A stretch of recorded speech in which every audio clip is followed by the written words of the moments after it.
Komodo dragon, बड़ी छिपकली। मुखिया बच्चों को जंगल में कैसे रहना, कैसे जंगली जानवरों से बचना, ये सब सिखा रहे थे। कभी कभी वो बहुत ही कठोर बन जाते थे। उन्हीं बच्चों में सन्नी नाम का एक सुअर रहता था। एक बार उसके दोस्त को पानी लाने के लिए तालाब भेजा गया। वो बकेट लेकर तालाब के पास पहुंच जाता है और सन्नी कहता है, ये मुखिया भी ना कैसे कैसे काम बताता है।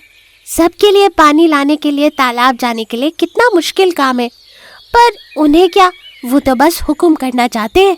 सन्नी ऐसी बात नहीं कहते अपने मुखिया के लिए, वो तो हमें तैयार कर रहे हैं ताकि हम मुसीबत में अपना बचाव और खुद की मदद कर सके। वो दोनों पानी लेकर झुंड के पास आते हैं, पर तभी सनी का पैर एक पत्थर से टकराता है और वो गिर जाता है। उसी के साथ पानी भी गिर जाता है। तब मुखिया गुस्से में कहते हैं, बेवकूफ सनी, कोई भी काम तुमसे अच्छे से क्यों नहीं होता। अब फिर से तालाब जाओ और पानी लेकर आओ, जाओ जल्दी। सनी को मुखिया की बात पर बहुत गुस्सा आता है, पर वो कर भी क्या सकता था, इसलिए वो तालाब के पास जाता है। सनी बहुत गुस्से में था कि तभी कोमोडो ड्रैगन आता है और कहता है, क्या बात है सनी, तुम इतने गुस्से में क्यों दिख रहे हो। सनी उसे सारी बातें बताता है। तब कोमोडो ड्रैगन के मन में बहुत खुशी होती है। वो सनी को मुखिया के खिलाफ भड़काने लगता है और कहता है, सुनो सनी, ऐसे झुंड में रहने की कोई जरूरत नहीं है और ना ही मुखिया की हर बात सुनने की।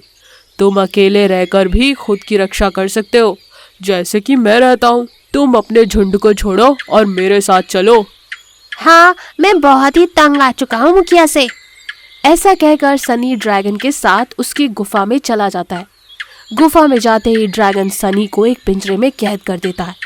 तब सनी कहता है, अरे ड्रैगन, ये क्या कर रहे हो, मुझे ऐसे पिंजरे में क्यों कैद किया। ताकि मुझे भूख लगे तब मैं तुम्हें खा सकूं। चल अब चुप होकर बैठ जा, थोड़ी देर सोता हूँ मैं। ड्रैगन ऐसा कहकर सो जाता है। पिंजरे में कैद सनी सोचता है, अब मैं क्या करूं? क्या कोई मुझे बचाने आएगा या फिर मैं ड्रैगन का खाना बन जाऊंगा। मुझसे बहुत बड़ी गलती हो गई जो मैंने अपने झुंड को छोड़ दिया इस ड्रैगन पर भरोसा करके। ऐसा कहकर सनी रोने लगता है। उधर सनी के ना आने की वजह से सब परेशान हो जाते हैं। वो सब मिलकर तालाब के पास जाते हैं। तालाब का सारा परिसर देखने के बाद एक सुअर कहता है, मुखिया जी, सनी का पानी का बकेट तो यहाँ पर है। ये देखिए ड्रैगन के पैरों के निशान। मुझे तो लगता है ड्रैगन के पास ही सनी है। इसका मतलब अब तक ड्रैगन सनी को मार चुका होगा। अब हम कुछ नहीं कर सकते। हमें एक बार ड्रैगन की गुफा में जाकर देखना होगा। हमें अपने झुंड के हर एक सदस्य की रक्षा करनी होगी। चलो मेरे साथ। वो सारे ड्रैगन के पास आते हैं। तब वो एक योजना बनाते हैं और मुखिया कहता है, ड्रैगन को सीधे सीधे पूछा तो वो कुछ नहीं बताएगा। मैं ड्रैगन को बाहर बुलाकर उसे अपनी बातों में उलझाए रखता हूँ। पीछे से तुम दोनों अंदर जाकर देखना, और हाँ, अगर सनी मिले तो उसे छुड़ा लाना। ऐसा प्लान करके बाकी के सुअर पेड़ के पीछे छुप जाते हैं। मुखिया ड्रैगन को आवाज देकर गुफा के बाहर बुलाता है और उसे सनी के बारे में पूछता है। तब ड्रैगन कहता है, अरे भाई, मुझे क्या पता तुम्हारा सनी है। आज दिन भर से तो मैं गुफा के अंदर ही हूँ, बाहर ही नहीं निकला। मुखिया यहाँ ड्रैगन से बात करता है और पीछे से उसके दो सुअर गुफा में घुस जाते हैं। गुफा में वो सनी को पिंजरे में देखते हैं।